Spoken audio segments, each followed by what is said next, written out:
Welcome to Human Risk, a podcast dedicated to the understanding of human behaviour as a risk. Here's your host, Christian Hunt. Hello and welcome back to the show. On this episode, I'm looking at mistakes and how we can prevent them. My guest is Niall Downey, who's an airline pilot and the author of a book called Oops, Why Things Go Wrong, Understanding and Controlling Error. Now, if there's one industry that knows how to manage risk, it's airlines. And while there might be issues with things like luggage and IT failures, when it comes to safety in the skies, the airline industry has a very good track record, particularly when we consider the number of planes that are flying at any one time.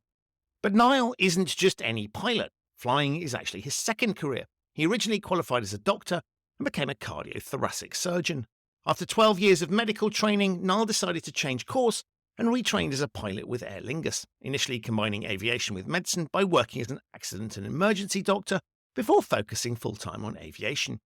While either of Niall's careers would have given him fascinating insights into how mistakes happen and what we can do to prevent them, it's the combination that enables him to see things in a different light. As you'll hear, he's got some great stories and some really interesting insights to share on a topic that's about as human risk relevant as it comes. So please enjoy, as I know you will, my discussion with Niall Downey on mistakes. Niall, welcome to the Human Risk Podcast. Thank you, Christian. Thanks for having me. It's such a pleasure to have you here because I'm absolutely fascinated by the book that you've written, which we'll come on to talk about, but also you've had a really interesting career. Can you tell my listeners a little bit about yourself? Yeah, I went to college in Trinity College in Dublin and studied medicine. So I qualified as a doctor in 1993. Specialised in cardiothoracic surgery and got my fellowship with the Royal College of Surgeons in Ireland in 97. And then moved into the higher level training. Unfortunately, back in the 90s, the system was you had to get a specific specialist registrar job to get a consultant training post. And unfortunately, there wasn't enough of those to go around. So a certain number of us always fell between the stools. And I was one of those. So in 1999, I was left on a dead end and not sure where to go next. I couldn't see any career progression possible in surgery. And the following week, Aer Lingues had a half-page ad in one of the Sunday newspapers. So I saw that, phoned up and got into the cadet training program and retrained as an airline pilot. I'm now a captain on our Airbus A330 fleets doing transatlantic flights. And on top of that, I realised when I was training as a pilot that a lot of the stuff we do in aviation was transferable across. So 12 years ago, we set up a business called Framework Health. Taking the aviation safety model and applying it back into healthcare. And I spent the last 12 years now alongside my main job trying to share our aviation model with healthcare. And we're starting to branch out now into other industries, including finance, where your background is. And then last year, I had a bit of spare time. So I wrote a book trying to pull the whole idea together. That actually came thanks to COVID. As you're aware, the airline industry basically shut down in 2020. So I volunteered back into the NHS at that stage. Would you believe the trust told me that they weren't short of doctors? Thanks for offering.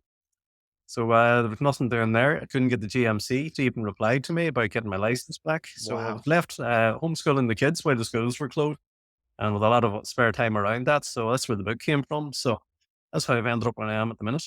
That is an amazing story. And I want to come on and talk about the book and some of the things you talked about. But I'm fascinated because whenever I think about the medical profession, I always think it's a vocation because the vast majority of people you don't go into that sort of thinking, I'm going to make loads of money in this, right? You do it because you're passionate about it.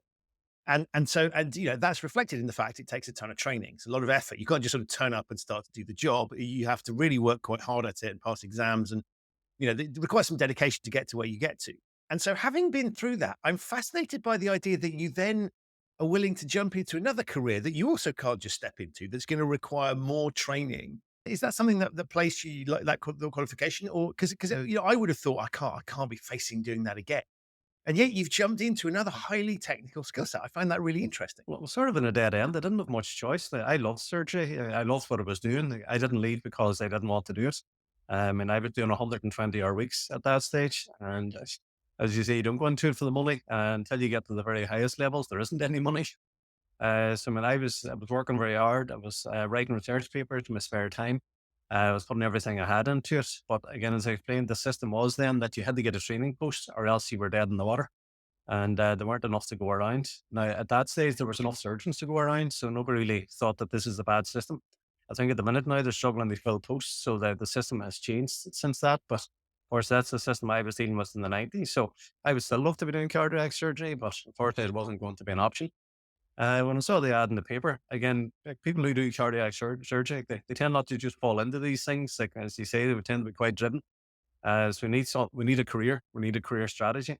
Uh, there was plenty of work in surgery. You could do agency work, but it doesn't lead to anything in the long run.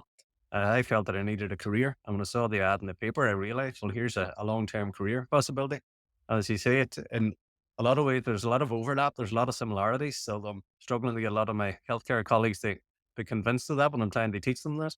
But there is a lot of overlap, a lot of the same sort of skill set, same level of responsibility. So there actually was, it wasn't as sort of big a transition really as you might think. And I think I was reflecting the fact Aer Lingues actually took on 3 surgeons that month. It wasn't just me. That's very interesting. When you start to unpick what are you doing? Well, you have people's lives in your hands. One of them you're trying to make them better. The other one you're ferrying people and goods from A to B.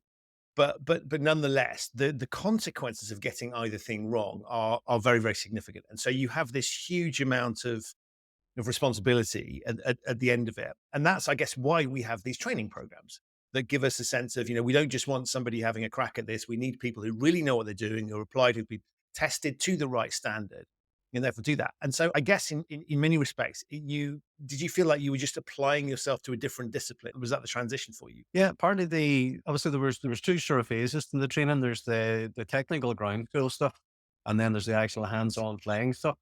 Now, at that stage, Aer Lingus were using Oxford Air Training School. So we went to Oxford for about a month, and then we headed off to Arizona for 2 months for what they call fair weather flying. And obviously in Oxford, you're probably aware the weather can be quite changeable. In Arizona, it's blue skies and sunshine every day. So the idea is that you can clock up quite a few hours in about 2 months so that you get a good run at the basic flying. And then we come back to Oxford then after the 2 months, focus on a lot of the ground school exams and flying alongside that. But obviously the weather was more sort of changeable then, so it brought a whole new sort of factor in. But so the academic side, I found again, it was just similar to surgery. There was 14 subjects to be covered. They were split into 2 groups of 7. And like I'm good at studying, I'm good at sort of assimilating information and like reproducing it in an exam format. So a lot of that was quite similar. Where I did struggle a wee bit more was the actual flying. Now, most of my classmates were about 18 or 19. I was 30 by that stage, so my hand-eye coordination wasn't sort of quite as quick as theirs would have been. So it took me a little longer to actually sort of catch up with the actual flying skills. But again, once you had them assimilated, again, they're better in for life. So Talk to us about the idea of making mistakes, because I think one of the things that's fascinating is the culture that's in the airline industry, which is supported by regulators, which is this acceptance that mistakes are going to happen and we manage on that basis rather than pretending that they won't. yeah, basically in surgery, obviously everything I was taught in medical school, the whole take-home message was don't get it wrong. It was all about getting things right, ideally first time around. There was no focus on any possibility of you getting it wrong. Like I explained in the book, even when we see a patient for the first time, obviously you're trying to assess what is the problem here and how can I help this person. You start by sort of taking a history, like what's wrong. This to try and narrow down the chance of getting it wrong. You then sort of examine them. They sort of narrow it down into sort of an narrower band again. You have a fair idea in your head what you think you're looking for at that stage. You do your investigations like X-ray, blood tests, they narrow it down even further. And then the only time we actually consider any possibility of getting it wrong is when we look at what's called the differential diagnosis. So what else could this be? But to be honest, there wasn't really an awful lot of focus on like what else could this be. It was just a matter of get it right and get it treated. The whole focus in healthcare generally is to get things right. And unfortunately, when people get things wrong, there's also a blame culture. In healthcare, people who get things wrong, the principle is name, blame, shame, and retrain. In aviation, we've got a just culture. So it's expected that people make mistakes. So it's nothing to be ashamed of when you do. And then we focus then on investigating what the problem was and focus on what went wrong rather than who went wrong. So the principle is if I make a mistake tomorrow, well, the company will think, well, you've been flying for 24 years. Like if you were a crap pilot, you'd have made this mistake before now. So what actually happened? And Right. we usually sort of dig in then and it's applying the whole human factors approach. Now, it's not even really called human factors for us. That's just the way we do it. So we then look and see, well, there's obviously a tripwire somewhere in the system that you tripped over today.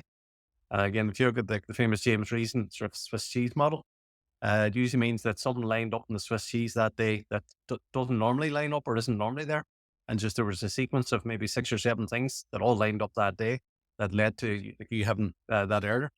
Now, on a good day, it'll be a small error and we can resolve it before it goes any further. On a bad day, it can lead to an accident. So obviously the whole principle in aviation is to intercept problems before that, which is why we spend a lot of time sort of investigating like what looks like very small, insignificant things. Because we find that once a lot of small, insignificant things line up, you get big, very significant things.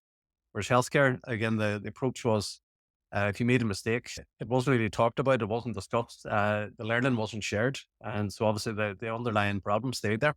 So the system hasn't really got resolved. And that's what I've been trying to change for the last 12 years with very little success, to be honest. And that must have been quite a shift for you. So I'm fascinated by as you join the airline industry and the process that they go through. How do they demonstrate to you that that is the norm? Because I could imagine if you come out of one culture where it's don't tell anyone, you pretend it's not happened, into one where it's exactly the opposite.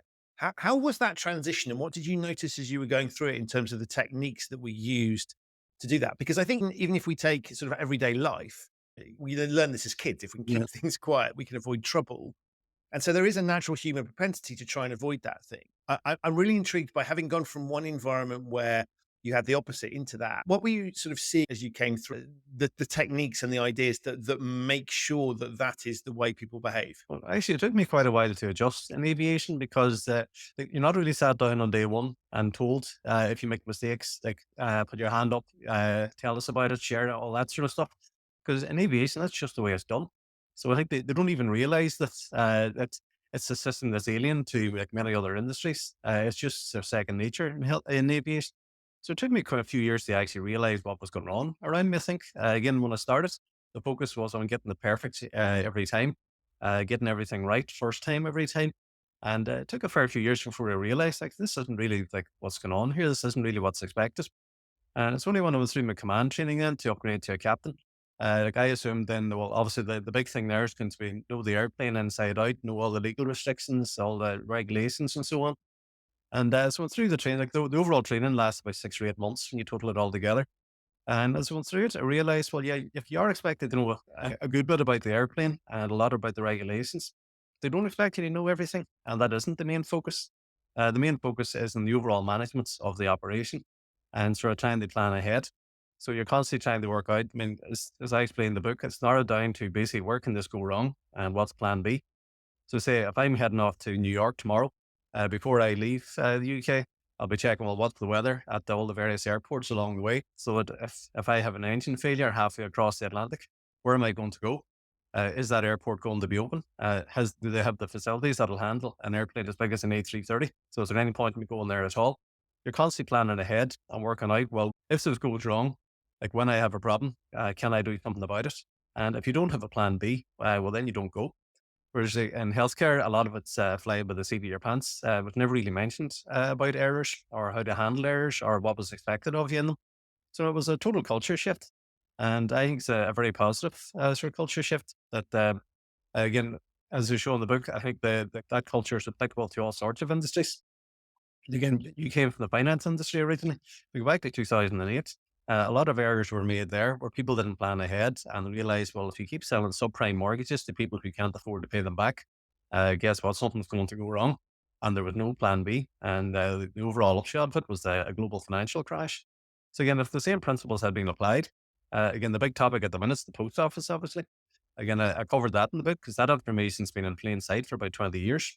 But I took a TV program on ITV last week before anyone actually sat up and took notice. And now finally it's getting the traction that it should have had maybe 20 years ago.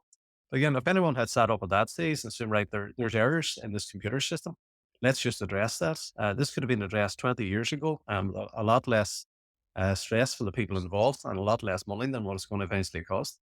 And I love that bit about it's so ingrained that nobody thinks to point it out, right? It's just the way you do things. And I think that is in contrast with lots of industries, and financial services would be a really good example, where the way that you deal with the speak up things, you just tell people to do it, right, speak up, you must tell us what's gone on, and maybe you provide them with a phone line or something, but you don't actually create the psychological safety around speaking up. You just sort of, we'll tell you to do it and we'll crack on because that's job done. Doesn't recognize it. And so I love this idea of the exact opposite, where it's done successfully. You don't make a thing of it, you just let it happen, because then it's not an extraordinary intervention, it's built into the DNA. And so I think this idea almost of organizations that are either want to be seen to be solving this, or who possibly genuinely make an attempt to do it, approach it from completely the wrong way, which is we need to intervene now to make this happen. And it becomes a comms campaign, or it becomes a logistics exercise. Whereas what you're talking about is really embedding it in. And I love that example that you gave of, before I get on a plane, I think about all of these things. So in other words, it's just naturally the way that you behave it's just factored in. You wouldn't dream of getting into an aircraft without having thought this stuff through, as opposed to, well, I remember they once upon a time told me that I could report stuff, but I don't, there's a fundamentally different approach there. And so one is very human and recognizes that we have to basically make this part of people's existences. The other one is sort of interventionist that says, well, if we just do these things, it'll automatically happen. We'll tell people to do it and they will do it. And so I love this idea of embedding it in the approach and it being so, it's almost hidden, right, from what you're saying. Yeah, look, a lot of companies, as you say, psychological safety has been sort of very much in the agenda. Especially Amy Edmondson has been talking about it for years. She's just published another book last year, Right Kind of Wrong, which is, again, the exact same sort of ethos and thinking that I've been using for the last sort of 12 years now with Framework Health. But a lot of companies see psychological safety as like this year's project. So it's as you say, it started up. This is how we'll do it this year. It's not really part of the culture. It's not really ingrained in. And so if something goes wrong, you put your hand up, but then there's no real structure to address that or deal with that. Again, when you look at healthcare, one of the big problems is whistleblowers. They can see something that's wrong. They put their hand up, they try and address it. And it ends up quite often it costs them their career. There's numerous examples in the UK, like Chris Day, Peter Duffy, so on, who've spoken up and it hasn't worked out well for them. And it has effectively ended their long-term career. So psychological safety as a concept is grand, but it really needs to be embedded into the culture. Even for reporting systems, we can report on many different levels. So say if I have a problem like on the way across the Atlantic, it might be something quite small. But to say in aviation, we focus on sort of keeping an eye on all the small things because they can accumulate. If I want to report an issue, each pilot has their own sort of company issued iPad. There's an app on it called SafetyNet, or we can access it through our pilot portal. I can open the SafetyNet app. There's a series of drop-down menus, so I can put a quick report in like within a few minutes and hit send, and it'll go over we have the Wi-Fi on board. So even if I'm halfway across the Atlantic, I can report a safety issue back to our safety office in Dublin, live, basically as it's happening, and it can be getting dealt with while I'm still in the air. The important bit then is that afterwards, if you need more information, I can supply that. There's follow-up. I usually get an email a few days later, tell me what actually happened, how they addressed it, who else in the company they brought in. They might have contacted the engineers, other parts of the company. So it's widened out and there's feedback. Whereas I think in healthcare, the big system for reporting issues is Datix. And I know from speaking to colleagues, it doesn't have a great reputation because in principle, it's a great idea, but it hasn't been used in the way that the data company actually designed it to. It's often used like as a threat and to hold people responsible for stuff. Like if you don't do what I'm asking you, I'm going to Datix you. And then when people do Datix, it takes about 20, 25 minutes of their own time. Now, most doctors, nurses I know don't finish on time. So this is now done at the end of the day when they could be at home with their kids. So they spend maybe 25 minutes writing a Datix report, which then gets sent into the ether, and then they never hear tell of it again. So they don't even know if anyone's opened it. So again, if people aren't getting feedback, people aren't going to invest in sort of trying to change the system if they think that they're just shouting into the void. So again, like psychological safety is a great idea, but as you said, a lot of companies sort of take it on, but don't really deal with it properly. Like if we can get that sort of concept out across industry or even society generally, like we could make huge progress in like how to deal with errors and error management. But I love that because you described a very, very simple process, which one, there's an easy path for you to do it. I'm talking about your current rather than the healthcare, right? So it's easy for you to do. You can do it very quickly. It fits within your job. And then I love that they take it off your hands. And I think one of the things that's interesting is there's a kind of like a theory that, well, we have a reporting system. Why is no one using it? Well, if the reporting system, to your point on the healthcare one, if it's clunky, if it's going to take me extra, if it's extra hassle for me, then that's already put an obstacle in my path.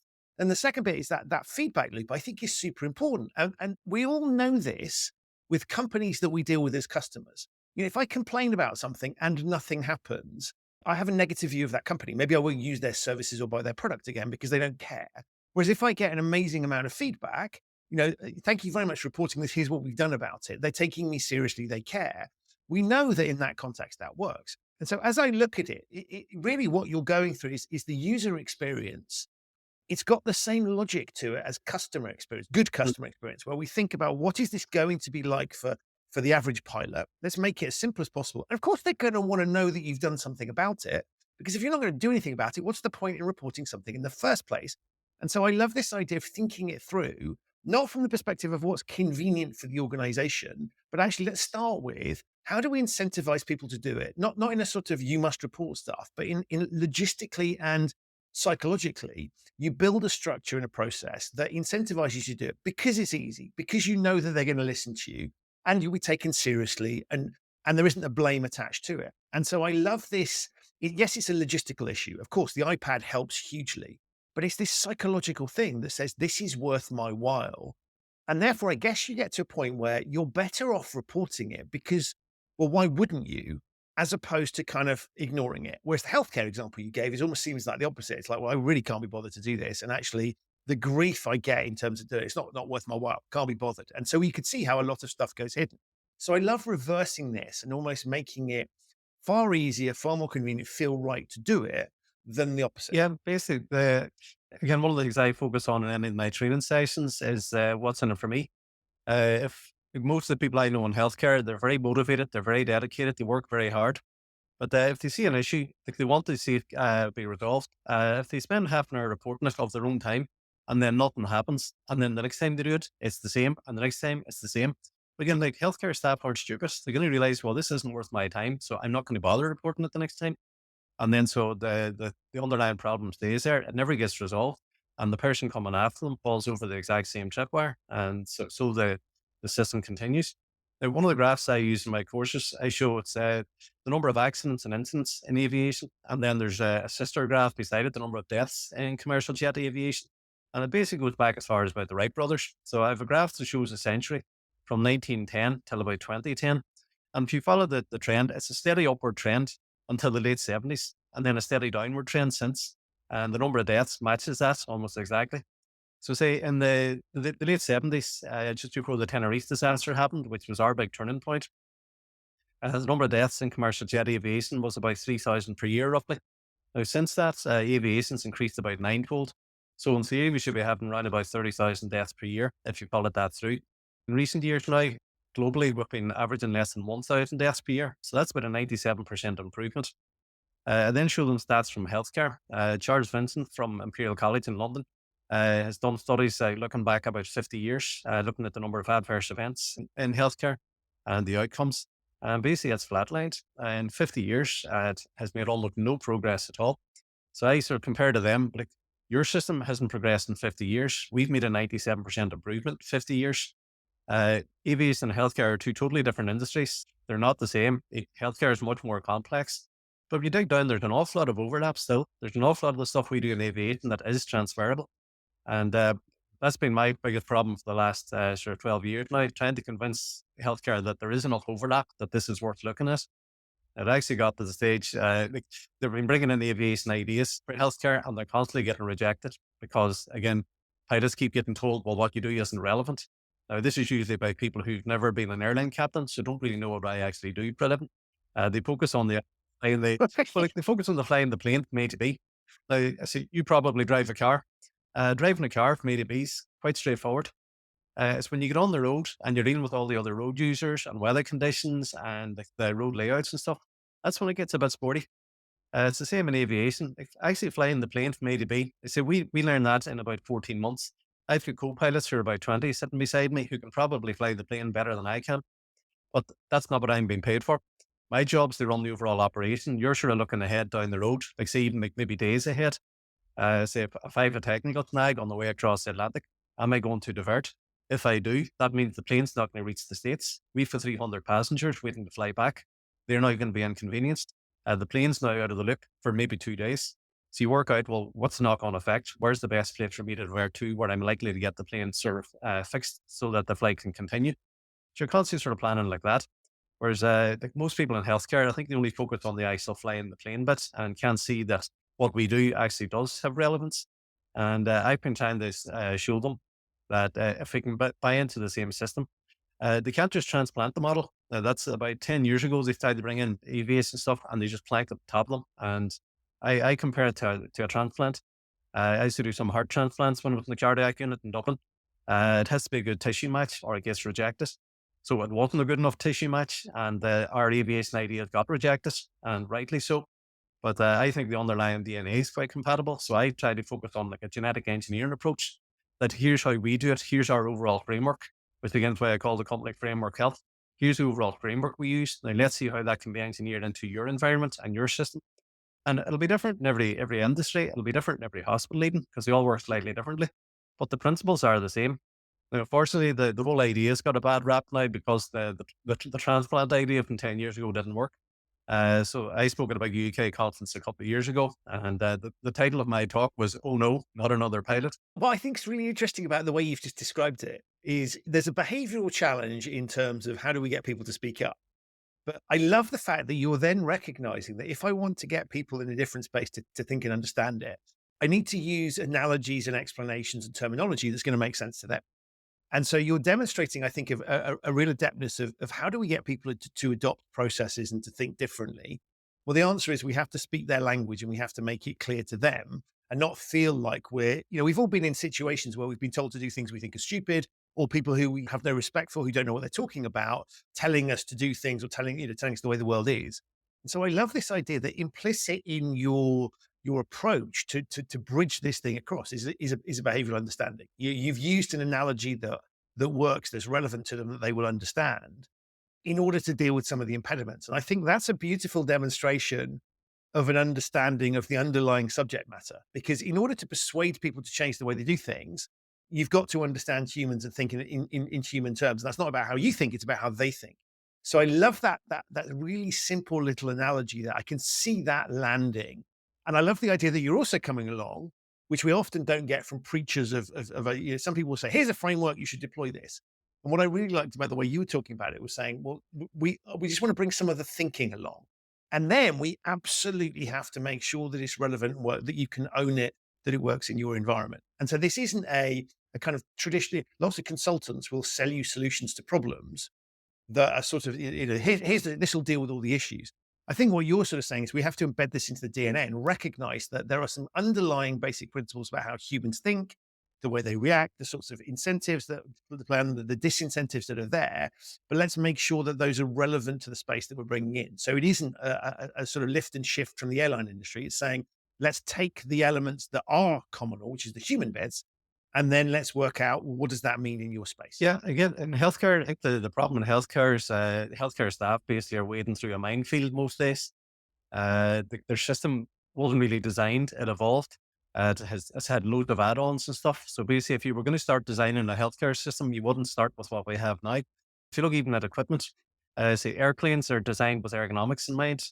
The stuff that I need sort of quickly is within easy reach. Stuff that I might need to refer to is slightly further back, maybe in the cockpit, where I have to turn around and try and reach it. Healthcare, I show examples in my training sessions. Say, if, one of the ones I use is 2 infusion pumps. So say in cardiac surgery, a lot of our patients post-op would be on maybe 3 or 4 different infusions that have fluids going in, that have different drugs going in to sort of control the strength of the contraction of their heart and so on. With maybe 3 or 4 different infusions going. When they run out, then the nursing staff have to change them over and then program like the flow rates and like how fast the drugs are going in. So I then show 2 infusion pumps side by side. And again, say, where can this go wrong? What's plan B? So again, our thinking. I mean, yeah, like when they look at it, they can't see what the issue is. And then we look a bit closer. There are 2 different companies made the pumps. The keypads are inverted. In one, you've got 1, 2, 3 across the top. In the one beside it, you've got 7, 8, 9 across the top. Now, if you're programming things, when you unlock your phone, you don't really think of what's your PIN number.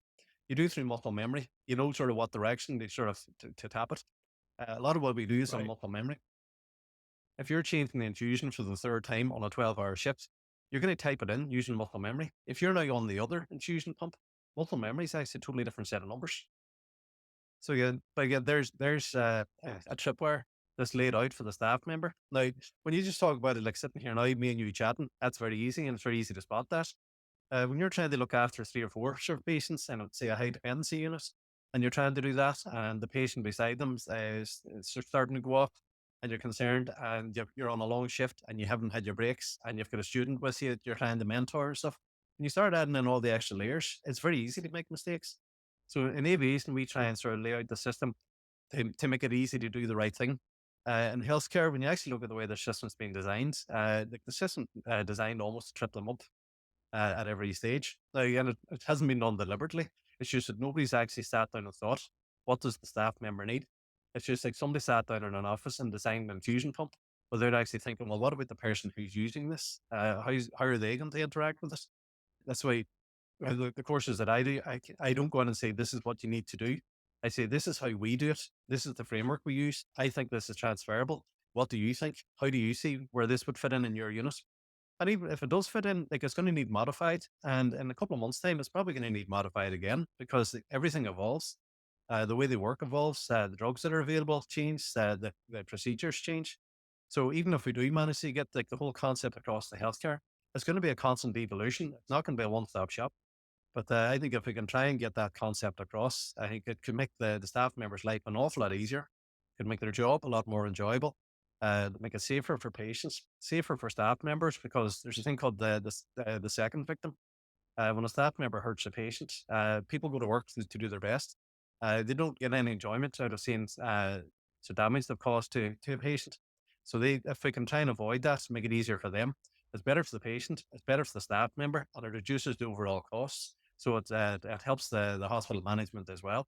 So it's one of those very rare win-win-win situations, which is why I find it so frustrating when I can't get them to buy into the concept because everybody benefits from this. And I love that idea, the way you talked about what I would term real humans operating in the real world. Right. And so often organizations deploy what you might term sort of courtroom logic, where in the cool light of day, let's analyze what you did and why you did it. But you rightly point out that humans get tired. They have other things on their minds. They've got distractions. And we're running on autopilot a lot of time where we're not thinking about things, because if we did think about them, we wouldn't get anything done because we'd have to reprocess everything and life would become a bit dull and and so what you're really focusing on, and I guess this is intrinsic in the way the airline industry thinks, is this fact that we have to recognize human frailties, and that we have to recognize that we can't start sort of saying, well, people shouldn't do X, Y, or Z. If that's what feels natural in the moment, or there's some distraction, some other factor, things can get in the way. Humans aren't perfect. We won't always 100% follow through. So we have to design an environment that reflects those realities. And I love that example of the keypad, because I think that's so easy for us to understand. If any of us went to a cash point, to the extent that we do that nowadays, or if they reversed it on the phone, we would probably all lock ourselves out of our phones at some point. That's a really, really obvious point. But I think that simple logic is often not understood. And I guess in an environment where maybe cost cutting comes to the fore, you could sort of see how the decision to which equipment to buy wouldn't be placed in the hands of somebody who's ever going to use it. It's almost which is the cheapest piece of equipment. And so when you look at that, you're not thinking about the end user. You're not thinking about the realities of it. You're just kind of going, well, we take the financial box as a cheaper solution to it. And so I love this idea of stepping back and saying, we need to understand what is it like on the front line, and what's these people going, and almost just look at the dynamics and say, where is this likely to go wrong, as opposed to, well, it won't go wrong because, well, it never goes wrong, and we've employed intelligent people, and so it can't possibly go wrong. You've told them what to do. You're thinking about the realities of the way the human brain works and the pressures on it. Yeah, I gave a TED talk back in TEDx Dormants back in 2016. And one of the concepts I mentioned was hull. So you're more likely to make a mistake if you're hungry, angry, late, or tired. I know when I was doing cardiac surgery, I was usually at least 2 of them, often 3 of them, sometimes all 4. And you're trying to make decisions based on what's all that going on in the background. Now, from a situation awareness point of view, which again is a concept I'd never heard of in healthcare, which is taken as read in aviation. We will start with ourselves and work our way out. Again, I explain this in the book, that situational awareness, I start with me. So again, halt. Am I hungry, angry, late, or tired? If I am, I'm more likely to make a mistake. So I need to be a bit more careful here. Widen it out to the rest of the cockpit. Is there any technical snags in the cockpit? Is there anything in the plane that's not working today? which could affect me in certain circumstances. Broaden it outside the cockpit then, is there a thunderstorm in front of me that I need to be thinking of avoiding? Because again, when I fly in an airplane, like we're jogging across the Atlantic at maybe 8 miles a minute. We need to be planning fairly far ahead. If I see a thunderstorm, I need to be planning maybe 150 miles in advance. You can't just react at the time. So you have to be constantly looking ahead. Widening out beyond that again, say I'm heading to New York. Is JFK actually operational? Is there a snowstorm there at the minute? Am I going to be able to get in? What's the weather like, say, in Philadelphia if I need to divert there? And widen beyond that again for situational awareness. Like say then, a few weeks ago in the UK with the big air traffic control sort of shutdown, there was a computer system malfunction. Again, that'll affect the overall airspace. So again, you start from situational awareness, like from yourself, and widen the whole thing out. It's like layers of an onion, and they all have to be factored in. Whereas in healthcare, I think they look, say, you said about buying the infusion pumps, the accountant looking, so, well, which one's cheaper? Okay, well, that's a good financial decision. Right. Yeah, but that cheaper one's going to cause an incident in a month's time, and the cost of that incident is going to be maybe £100,000. There's your savings gone fairly quickly. So again, we need to broaden out like the whole situational awareness beyond like the first layer. Again, accountants maybe don't really know what it's like on the wards. They don't work at 3 o'clock in the morning on a Saturday night in casualty when there's drunk people coming in. Again, it's easy to say, well, these are intelligent people and they play through in an office. That's not the luxury healthcare staff have. They work in a totally different environment. And unless you consider that environment, the equipment you supply might not be the optimum for them.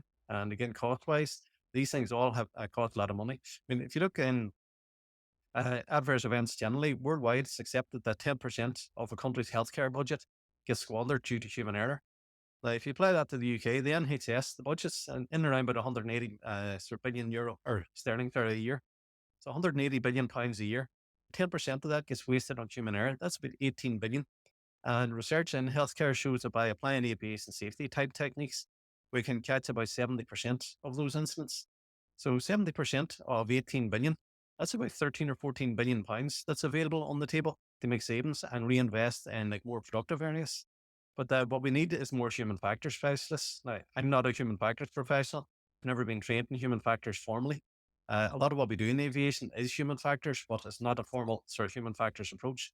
So I'm not a human factors professional, but I think the NHS particularly needs an awful lot more of them.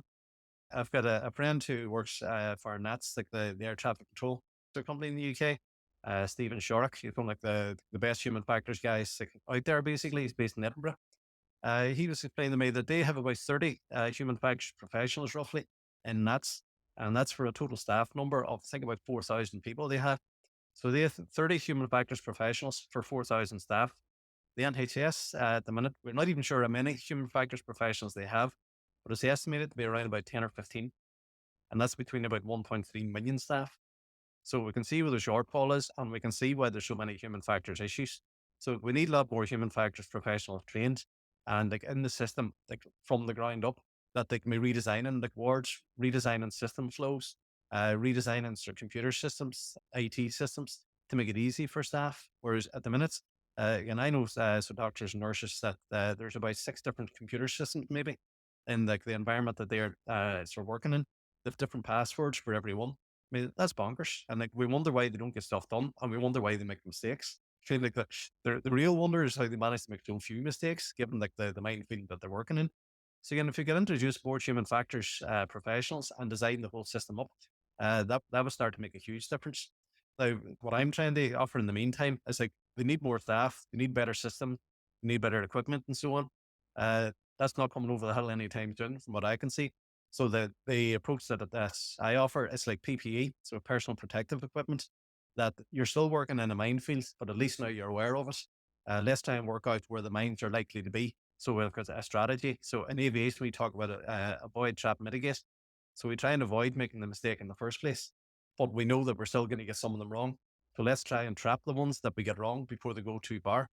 And we're still going to miss some of those. So then let's mitigate the ones that have now gone beyond the point where they can't be resolved. Whereas we say, if I'm coming in the land and 300 feet above the ground, I realize I don't have my wheels down. It's now too late to resolve that. But if I keep going, I'm going to crash the plane. But I can put on full power and go around.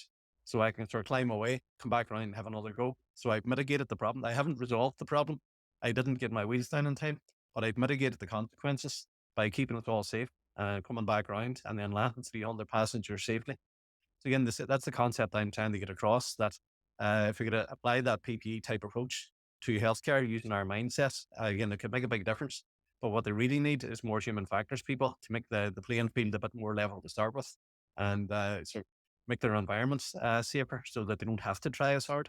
And then that would free up bandwidth that they could then actually be doing what they trained to do. And I love the fact that you've identified there's a sort of systemic challenge, which is the big picture, and there are some bits that need to move there. But there's also then the tactical question about actually there are things that we could do differently today that would have an immediate impact. And then, of course, longer term, we need to look at. And I love the fact that you've identified both of those things, because I think often people go, it's too big a problem, can't solve it. But actually, you can. I think there are lots of things that if you equip people with the right way of thinking about it, and sometimes it's just a case of making things obvious. And I love your example on the passwords. If we had that in our own lives, where we're not necessarily in full stream, we can screw that up in our domestic lives. And so we know that that's likely to be a problem. Put people in a high pressure environment, of course, that's a potential weak point. So there's things like, and things across the piece that we could think about differently. And so I love this idea that it's not just a case of wait for the world to turn in the right way, for more money to be available. It's actually, there are some things that we can do right here, right now. And that requires a shift in mindset. And so I really like this idea that you're presenting not a sort of Niall's view of the way the world should be, and let's build to that. But actually you're saying, yes, of course we need that. But here's a short-term set of things that we can do. This is actionable now. Yeah, basically, this is a generational project. When we brought in the human factors approach, or the crew resort management type approach in aviation after the Tenerife disaster in the late 70s, it took about a generation to embed it fully. Because a lot of the pilots back then, though, they didn't buy into the idea. Back then, they were used to, they were basically God. Everybody deferred to them, and don't tell me what to do. So when they brought in the whole idea of questioning things and teamwork and lowering hierarchies and stuff, a lot of them didn't buy it. And in a lot of cases, we had to wait till they retired. So it took sort of 15, 20 years before they moved on. You're now left that the system's been in for so long now. The guys like me, I'm in 24 years now. I don't know any other way to operate in aviation. It's always been that way. So this is just the way it's done around here, as they say. We need to try and embed that into healthcare, but it is going to take a generation because a lot of the staff aren't going to change. But if we can start from the ground now, start in the medical school, start with a lot of the junior staff and try and convince them. In 10 years' time, a lot of the staff I spoke to 10 years ago, they're now consultants and now inviting me back into their units to try and sort of teach the same stuff to their staff. So there is a gradual evolution that this is coming in across the board, but it is going to take a generation. But as you say, we can't wait a generation. This is too big a problem. We need to be doing things now. So my system hopefully sort of gives them a bit of a framework that they can be using in the meantime to start making a change tomorrow. And then the big systemic stuff can be working in the background. So again, it's like a lot of things in life, it's going to be working on multiple layers at the same time. But at least if you can try and get more human factors people in, that'll design a better system. And if you try and apply our aviation approach, that gives them a management system that they can start using tomorrow. They try and address the problems that they do have and try and see where the sort of tripwires are and try and avoid them. And the same principles applicable to lots of industries. In the book, I talk about finance, I talk about agriculture, I talk about the political system. A lot of these sort of ideas, they're applicable across the board. I mean, they're standard sort of human factors ideas that apply to everybody and in your home life as well. So if we can try and get sort of people thinking along that sort of mindset, we can make a huge difference. And as we say in healthcare, we say we need more money. There's never going to be enough money. And there's already a huge amount of money going in there. And I think all the research shows a large percentage of that money is getting squandered. They say 10% of a budget gets wasted on human error. If we can try and trap a fraction of that, there's huge savings there that can then be applied to pay for more staff, give staff the pay rises that they need, give them the sort of facilities that they need to sort of do their job better. I mean, we can make things an awful lot easier for staff, which will then sort of give better outcomes, which then obviously is better for everybody. So now that if we can try and bring in the whole human factors concept, again, as I say, I'm not a human factors professional, but I think that human factors is the underlying issue here. And if we can try and bring that in, even if we had more sort of training places for human factors people or more openings in the healthcare for human factors people, it would make it incentivize them. Again, what's in it for me? People aren't going to train as human factors professionals if there's no jobs there. But if we can try and sort of produce jobs in that, now there are more jobs opening up in the UK, but not nearly fast enough. And I mean, it strikes me one of the but audiences that should really read your book and think about this is regulators. Because when I look at industries where this doesn't happen versus ones where it does, so let's take the airline industry, the regulator is fully on board with this and incentivizes it. I think intelligently recognizing that in the same way that if you had an issue on one plane within one airline, it could happen across the industry as well. An incident with one carrier could occur with another one. So it's important to build that. But they have built a culture where that is actively encouraged. If I look at certain other regulatory environments, that sort of just culture approach isn't tolerated. The game to be played is not to tell the regulator if you can avoid telling it. I think financial services was a good example where it very much was a sort of parent and child relationship, and the game was trying hiding things from the regulator. And so I think it's interesting that when we look at it working successfully, if you've got a regulator that's on board, it's much easier for you to implement these things. And actually, the industry as a whole benefits. It strikes me that when we look at the airline industry, it doesn't. Yes, of course, people differentiate between carriers, but the bottom line is, if this thing feels unsafe, then that has an impact on the industry as a whole. And so, I think there's an interesting bit here, which is I'd love to see regulators reading your book and thinking in those terms, in terms of how they impose things on firms, as much as it's relevant to people within organizations. We'll say if you've a number for some of those regulators, I can supply the copies of the book if you want to forward them on. Again, I guess we've made huge improvements. We're an awful lot further ahead, but we haven't still got this nailed yet either. Like say, we have a reporting system which sort of highlights issues. One of the biggest issues in aviation for the last 10 years has been runway incursions. We had one in JFK a few months ago where there were two planes. One had actually started his takeoff roll in JFK while there was another airplane crossing the runway further down. That got spotted and got resolved. Taking it to the worst case scenario, we saw what happened in Tokyo last week with the Japan Airlines plane. Again, that's a runway incursion. So there's something that we've known about. We've been trying to address for 10 years.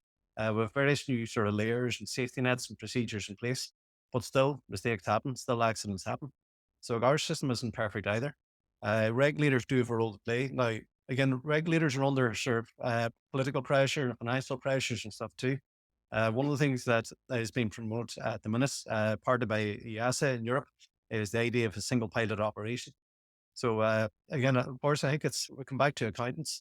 Accountants see sort of short-term savings and they realize, well, like pilots are expensive bits of kit. How about if we only had one of them on board?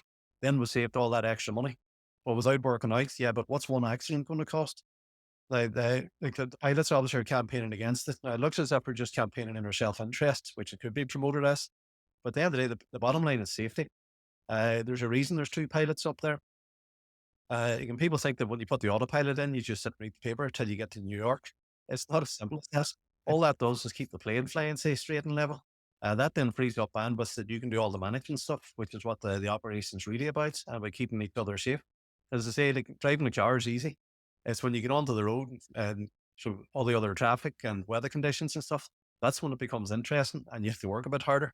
It's the same in aviation. There's a reason there's two of us, because like people do get sort of like overwhelmed with the amount of workload, especially if something goes wrong. And that's why we have two of us there. If you take away one, like there's a huge safety net gone.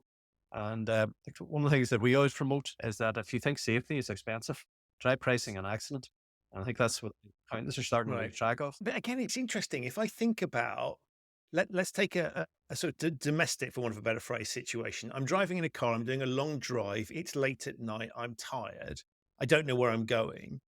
I'm not suggesting airlines don't know where they're going, but you've got similar considerations. You've got to think about all those things. We know that if we've got someone alongside us to keep us company, to double check that we've read the signs correctly, that's helpful. And so on an instinctive, basic human level, we know that a certain level of what you might term redundancy, in the sense of having, something that's pointless, becomes critical under certain circumstances. We saw in the pandemic, just-in-time supply chains, right? It's economically smart, but actually having a little bit of extra stock is quite helpful if the supply chain can't deliver in the way that it's done. And so lots of things nowadays, I think, are dependent on structures that promote economic efficiency, as opposed to two things. I think one is the human touch, which I think is super important in things. But the second thing is, to your point, is around safety. And so I think what we've been testing out and we are continuing to test out is economic models that say, well, can we cut this out? Can we cut that out? It's more efficient. But actually, efficiency doesn't always play out, and it's very inhumane. But it's also, I think, putting things at risk. And so I think it's a really important point that you've made, that we do need to recognise that actually sometimes we have to do things that might seem wasteful for the times when they're not. And you can't predict. It's not as if you can predict and say, well, this aircraft's going to have a problem or this situation is going to rise, right? We predict what we can, but these things will still happen. And so I love this idea of really challenging that model, which I think has driven a lot of government decisions, driven a lot of regulatory decision. It's also, as companies come under cost pressure, driven a lot of decision making there. So I think it's a very, very powerful point that you make, that we have to think not just through the economic lens, but actually through the human lens. And I think a lot of this is around recognizing human frailties and fallibilities, and we can't wish those away. Well, again, we just look through the human lens, but even if you want to just go back to the accountants, if you want to just focus on the finance, I think the problem is that accountants talk about being laser focused on costs and stuff like that.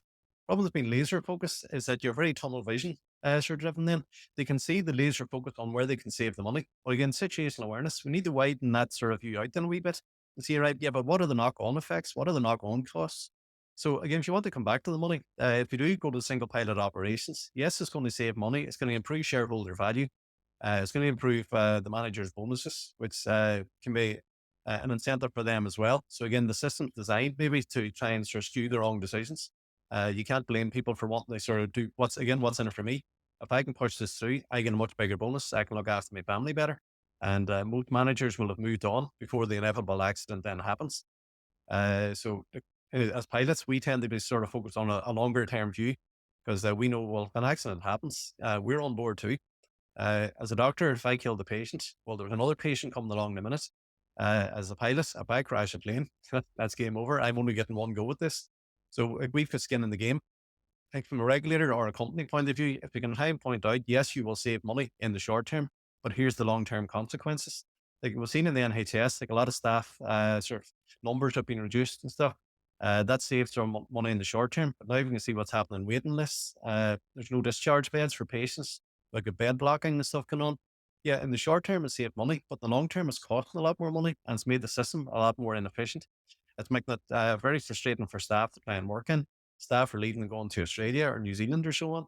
So again, short term, yes, it saved money, but when you widen the picture out a wee bit, no, this actually costs money. So I think when we're making decisions, again, part of the problem as well is that governments are in for maximum 5 years. From about year 2 onwards, they're looking at how do we get re-elected, and they're trying to make decisions. But again, what's in it for me? They need to get elected to be able to be in power. So they're making decisions that will sort of get them re-elected rather than decisions that will benefit the country in 15 or 20 years' time. So yeah, maybe we need to try and take things like healthcare away from the direct input of politicians on a day-to-day basis, and try and set up some system that somebody's making a decision based on the long-term view that doesn't get sort of polluted by short-term decisions and shareholder value and things like that. But I think that's probably pie in the sky, but there you go. I think it's nice to have a vision and a mission, and I think it's good to acknowledge this. What I think is really, really lovely about the techniques that you talk about, the things that make you willing to speak up in your day job, in the cockpit, to report things. That also needs to apply, I think, in a broader thing. You need to feel free to say these things. We should call things out that are awkward, and we should say, just because something is really difficult doesn't mean we shouldn't talk about it. And so I love the fact that you're saying, yeah, I recognize this is really hard, right? But actually, we should have a conversation about it. We need to address these things if we want to be honest about them. And I think a lot of what you're talking about is an honest recognition of the realities of the world. So let's recognize, people screw up. That's just a fact, right? And let's not pretend that they won't screw up, that we're going to get perfection. We have to deal with that. And I think the same thing's true of we should call things out in the system that are causing problems. Even if we can't change it, if we don't even talk about it, I think that's a bigger challenge. So I love this idea that you're willing to tackle the day-to-day, but you're also going, well, I know this is tough, but I'm gonna say it. I'm gonna call this stuff out and say there is a bigger picture challenge here. And so we're never going to get to these levels of perfection that we might want across the piece until we solve some of those bigger issues. But that shouldn't stop us calling them out. And I love the fact that you do. Yeah, like a lot of the day-to-day stuff, again, that's tactical decisions. Like how do we try and improve things today, tomorrow, and next week? But we need an overall strategy to think, well, what's our system going to be like in 5 years' time, 10 years' time? Again, there's huge amount of money going into healthcare, but the system seems to be getting worse and worse because, again, nobody's really addressing like the long-term strategy from what I can see. Again, human factors being one of the biggest issues. If we can invest in that, we can make the system a lot more efficient. Again, we can save money to keep the accountants happy. but we could also make it a lot easier to work in for staff. We can make their day-to-day job a lot more enjoyable, a lot more fulfilling, and give better results for patients. So as I said, this is a win-win-win if we can try and get it in. But the problem's trying to get all the various stakeholders on board, that they all get something out of it as well. And that's going to be the hard bit. Now, I've been speaking in Northern Ireland here. Obviously, we haven't had a government for much of the last 5 years. We haven't had a minister for health, or we've had a minister, I think, for about a year in the last 5 years. So a lot of things have stagnated here. But at a government level, I've been speaking to the permanent secretary. There is interest in this type of approach. If we could just get a minister to push it through. If we can try and even get it in the UK. I've tried pushing it there, but I've had very little sort of success either. But if you get someone on board to try and push this, try something the human factors angle and try and build that into the system, I think we could get a long-term strategy and get that up and running. And then we could be using the short-term tactics, like the framework health type idea, to try and keep things going in the meantime. We could improve things an awful lot for staff and for patients. I think everybody agrees that the current system isn't working. We need to change something, and we need to make it better for staff, because most of the staff that I know at the minute, they're very tired, they're very frustrated, and basically it's not fair. Our staff deserve better. You're clearly a man on a mission who's come to this through the very unique lens that you've had of straddling both industries, and therefore you can talk with credibility about what goes on in both of them to try and bridge that gap. Are you sustained by a belief that things could and should be better? Is that what's driving this? Because I sense there's a real sort of drive to change things, right? You're not going to sit there and just let this slide. The book and the work that you do is driven by a belief that things could be better and should be better. Yeah, basically, we all have skin in the game here. We're all patients at various stages as well. If we don't change the system, we're all eventually going to be brought down by it at some stage. So again, there's a bit of selfish self-interest in there as well. I think that's, as I say, my real passion is still back in healthcare. I mean, I didn't leave healthcare voluntarily. I would love to have stayed, but again, the way the system was structured, there just wasn't a career path there for me. But again, it's something that could be addressed. I think parts of it have been addressed, parts of it haven't. I mean, that could be done a lot better as well. Again, that's a discussion for another day. But I think just healthcare is something that affects all of us all the time. It affects all our families. I think that the system there, I hate to see inefficiency. I hate to see things being done badly when it could be done so much better. I haven't got all the answers by a long shot, but I think that I've seen a system in aviation which I think is transferable to all sorts of industries.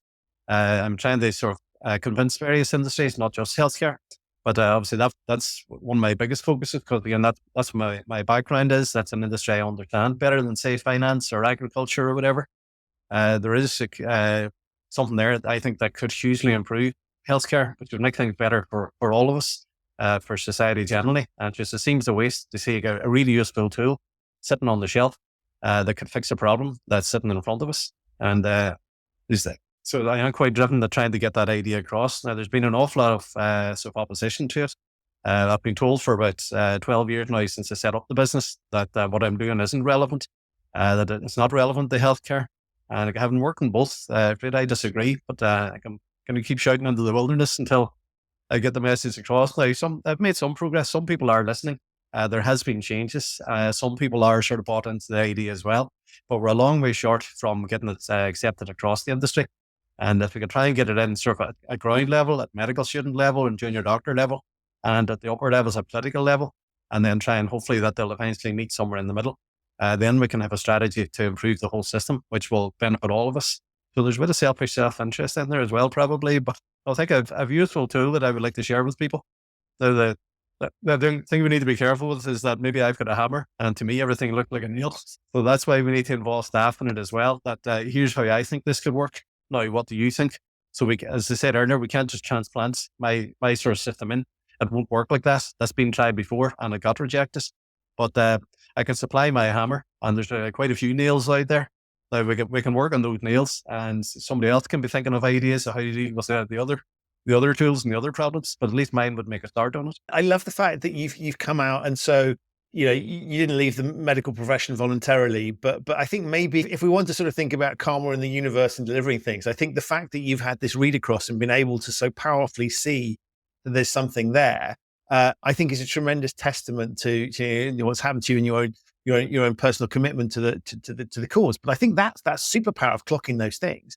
What I think is really interesting about the way that you talk and what you write about in the book is the fact that you've recognized that this isn't just, you're not just doing one read across. You're saying, well, actually, that one read across that you've made has allowed you to also see that there are read acrosses into other sectors. And the thing that fascinated me in what I do was exactly the same thing. I had a sort of inkling that it might be of interest. What I do might be of interest in other sectors. But you start talking to people, and providing you support them in not being the one that's sort of in a kind of colonial dictatorial style imposing things, but actually you work with them and highlight things.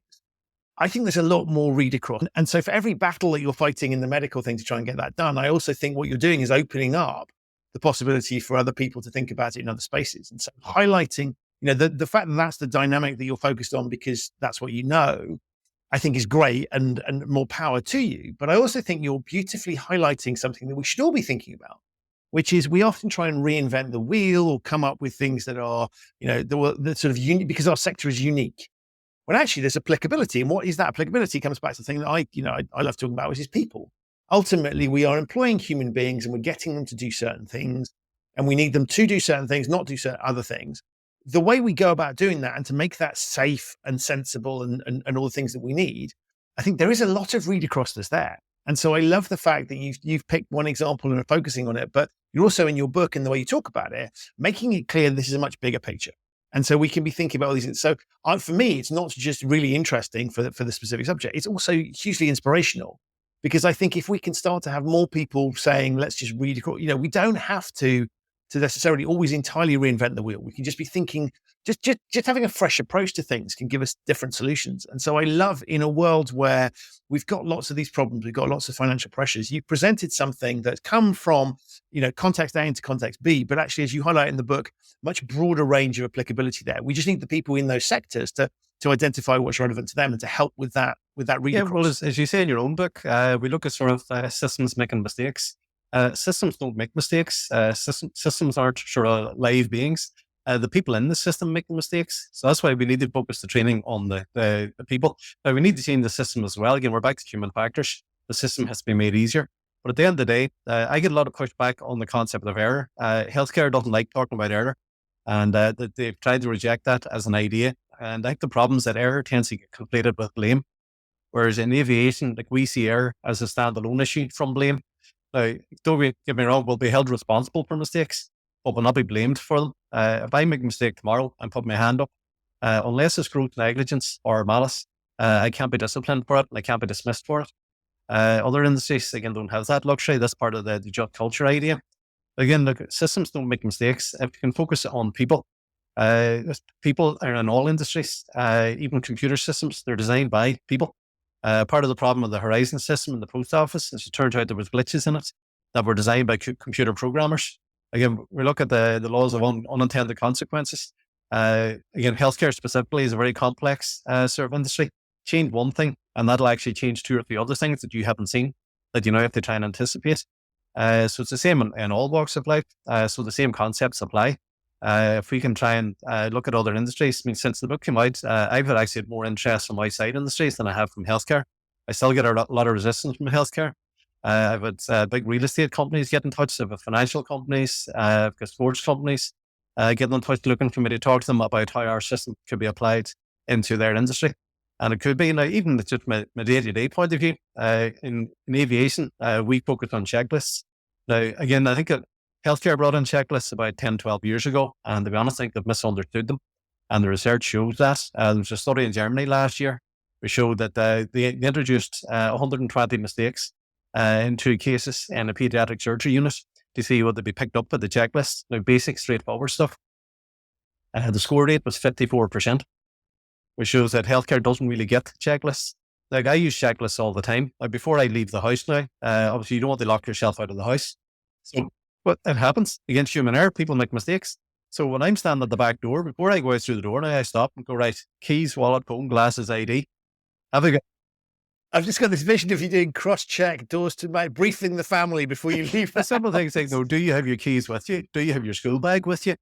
Do you have, you've got trumpet today after school? Do you have your trumpet with you? Or else if you don't, I'm going to have to drive back into the school with it later on. So again, what's in it for me? I don't want the extra hassle and the extra workload.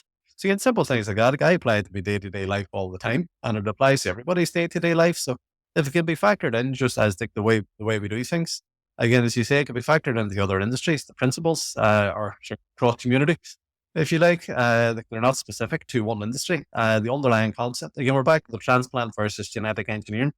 The system I use can't just be transplanted into healthcare, but it can be modified in.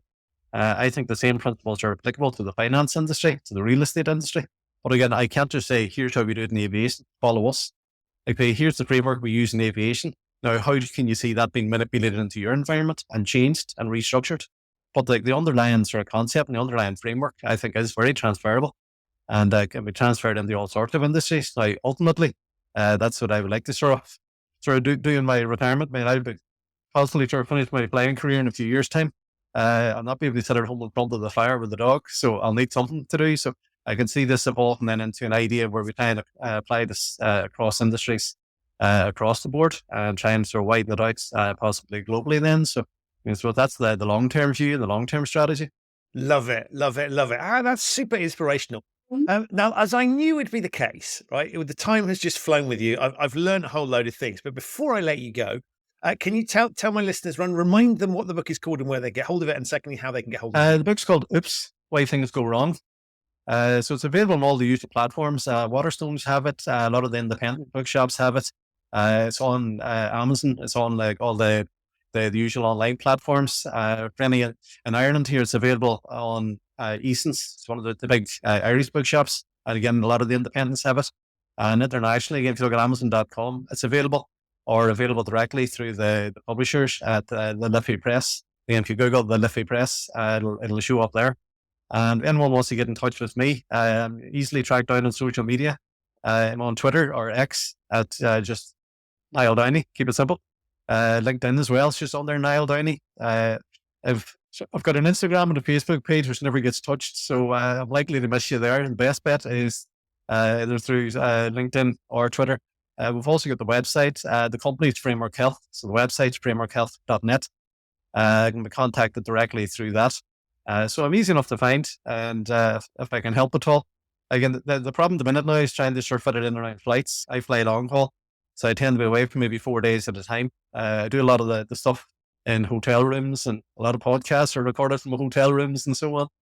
I tend to be home maybe 1 or 2 days a week. But if anyone wants to get in touch, I'm easy to sort of track down online or via video calls or stuff like that. And I'm happy to talk to anyone who's interested in trying to apply this to their industry. And for corporate speak and stuff, I've got so busy now, I'm having trouble keeping up with it. So there's actually an agency in London now called Performance Insights. They're looking after the corporate speaking for me now, so they can contact Debbie on, if you look at the Performance Insights website, just Google them, it'll come up.